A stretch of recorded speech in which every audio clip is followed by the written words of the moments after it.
So, hello everybody. As being introduced, we're part of the Amadeus group. Maybe not many of you know Amadeus. We're your customers, so you know us, but many people maybe not. Although we're fairly big in the travel business, we're not typical. Well, we're not at all a business-to-customer company, but we do business-to-business. Now, just to put you in perspective where Amadeus belongs to and what our market is, you see on the left-hand side, you have travel providers, which would be very typically airlines, rental cars, cruises, hotels, companies. And on the right-hand side, you have the end user, somebody booking a hotel, booking a flight, booking a cruise, a car, whatever. Now, in between the two of us, you see the Amadeus being, oops, where is it? Laser pointer. Being, no, laser pointer not working.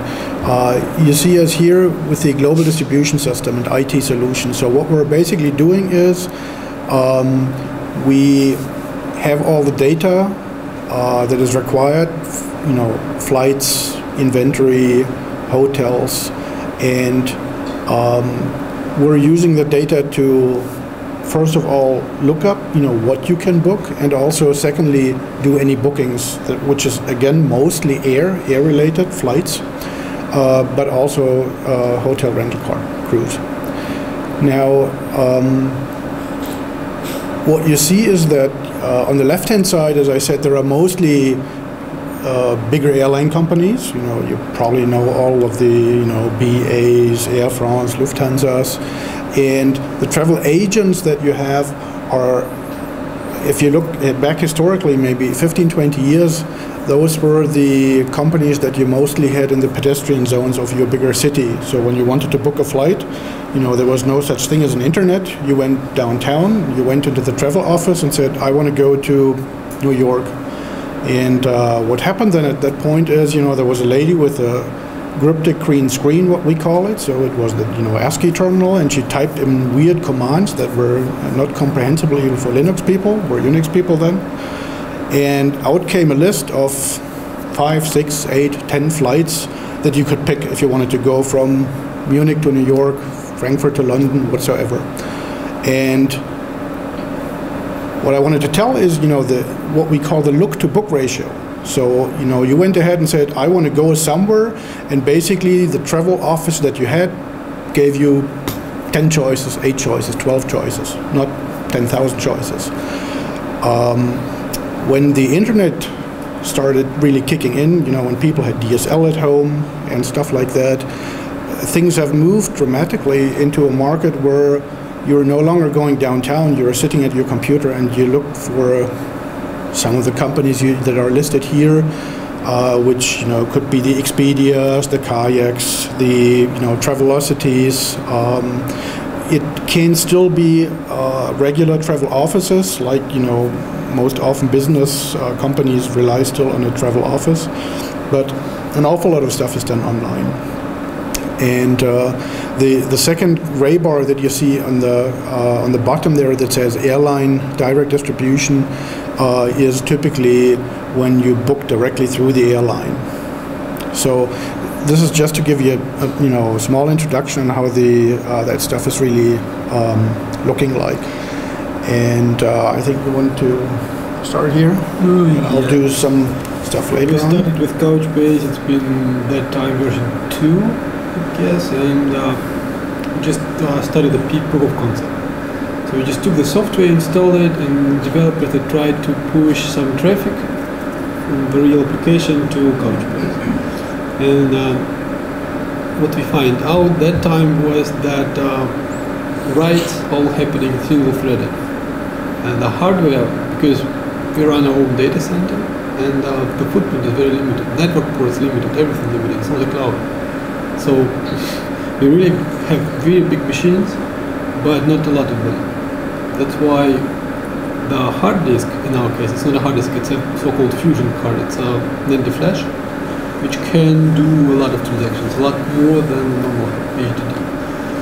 And what happened writing thread what it's 100% CPU and not pushing any traffic further because it's just not able to. So we asked Couchbase guys if it would be possible to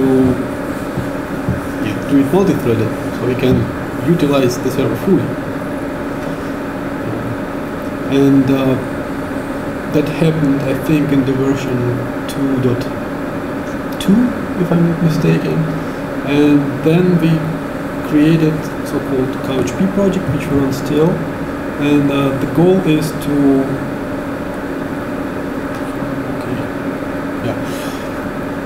replace a current solution, which is a memcached farm with a MySQL behind. Right now, we are about to start the migration from memcache to Couchbase, and another project based on this, like the project we signed in the summer, if I'm not mistaken, with a very big hotel distribution chain, IHG, in the States.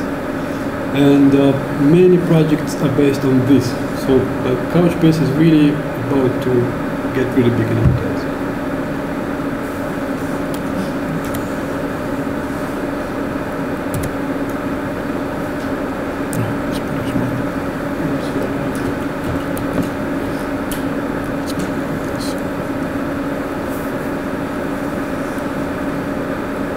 Through it, or should I? I can do that.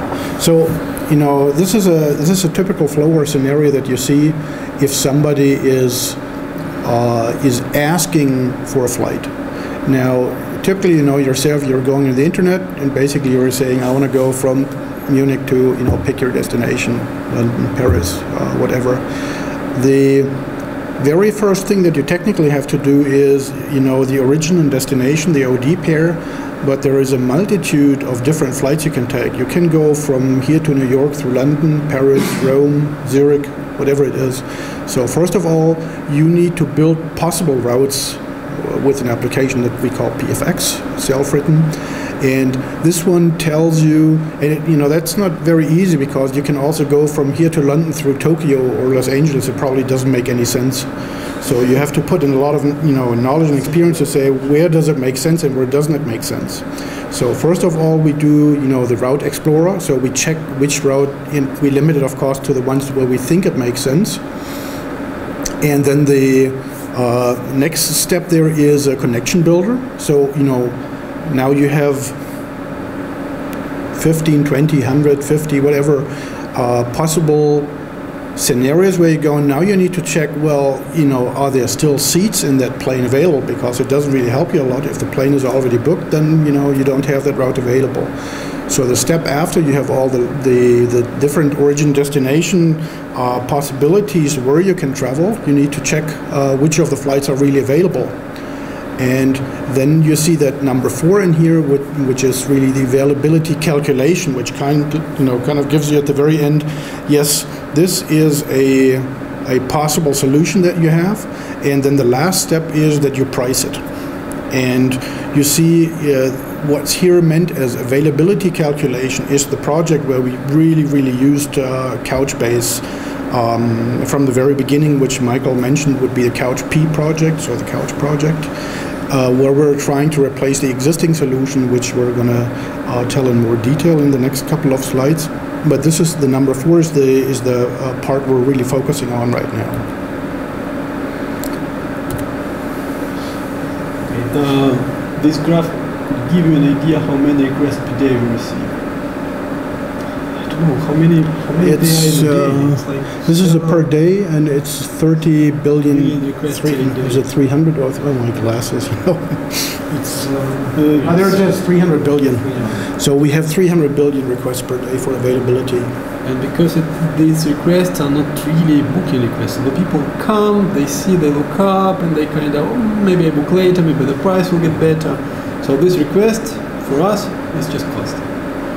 And that's why everything is served from the cache. It's not from the database, because once you go to book your ticket, that will go to a real database, which has right now it's a different application. Doesn't matter, because what we talk here, it's just give you an idea how the flight could look like, and it translates. Do we have the further slide?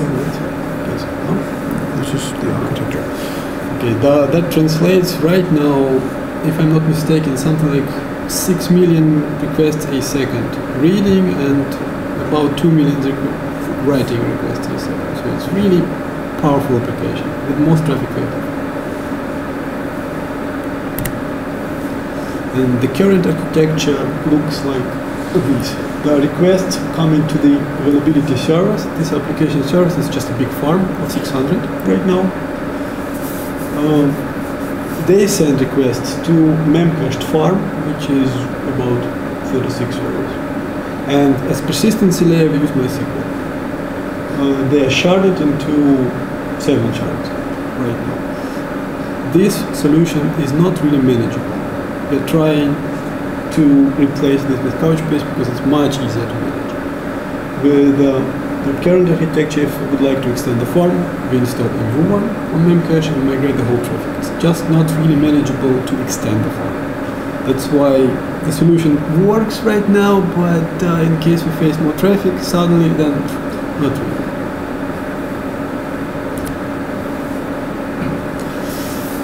Yes, the cold restarts in Memcache, that does not fly really. We've tried it once, we would like to avoid it. Try again. So was this one of the outliers in the traffic? No, it wasn't. The traffic normally goes just one direction, it's up. We have like 2 peaks in a year, it's Christmas and Easter. So the very next one we're facing next week. The people, for whatever reason, they start with more, and it never goes back. So it's just, actually not even peak, it's just natural increase of traffic. We don't know why, but it is like it is. Yes, and the MySQL farm is fully equipped with the card I mentioned before. So otherwise, we're just not able to manage all the requests coming in. And it's 28 servers in Memcache plus 28 on MySQL. And the whole farm we're going to replace with 30 servers on Couchbase. So it's actually even saving for us. Everything in one, on-body balancing in Memcache as good as not possible. So, home-written solution. Yeah, these are exactly, that's the figures from, maybe not today, but really recent. 2.5, I think we have right now. That's thousands of requests.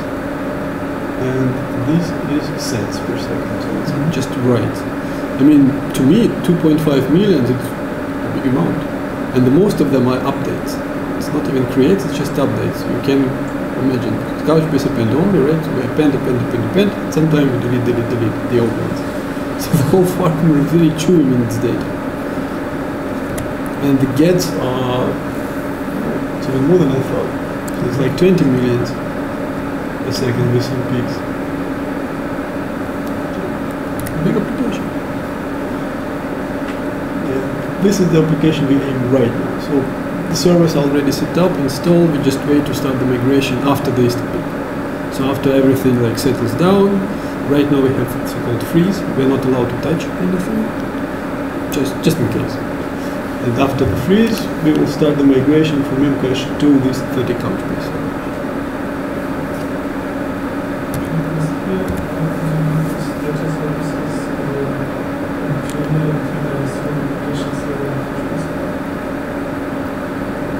Data services. It's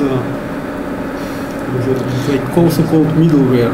Which basically, we would always try to avoid that 600 servers connect directly to Couchbase.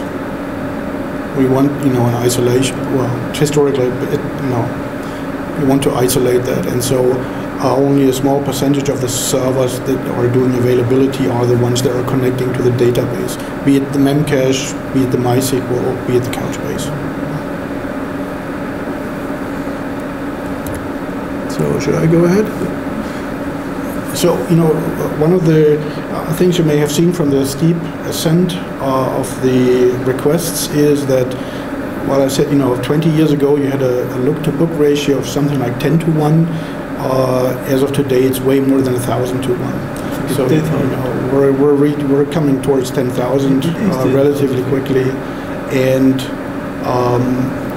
so we have, first of all, we have more flights anyhow, like a factor of 1,000, but still some increase over the last 20 years. But what's really killing that is that it is now so much more popular to search for flights, and as an example of that, if you, for example, go to a Lufthansa site, it could be any other two.